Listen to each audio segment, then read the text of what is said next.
The Electoral College is a group of electors that are always going to be equal to the total number of congressmen in our United States Congress. That number is 538.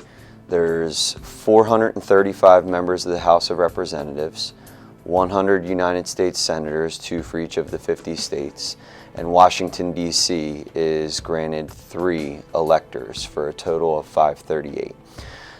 I think one of the big misconceptions with the Electoral College is that the congressmen themselves are the electors, and that is untrue. The electors are different human beings than the actual congressmen, and how they are chosen varies by state.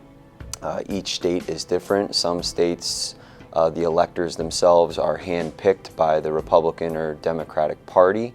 Other states hold separate elections to choose the electors, but the number is always equal to the number of congressmen. You know, in small states, you have overrepresentation.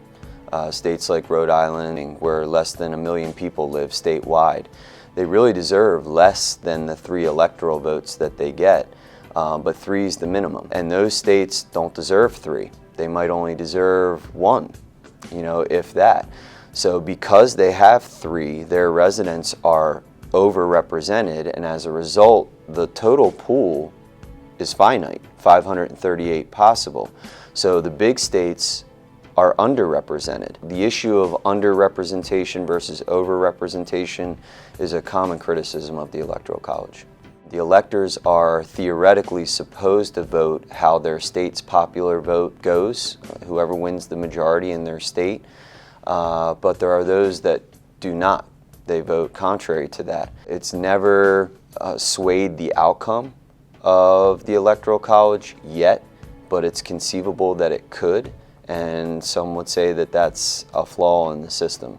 The Electoral College originally, in the eyes of the founders, at least the majority of them, was supposed to serve as a buffer between, as you mentioned, an ill-informed electorate because of information not being readily available and travel being so slow, and the roughly 4 million Americans in the original 13 states not having access to the daily workings of the federal government.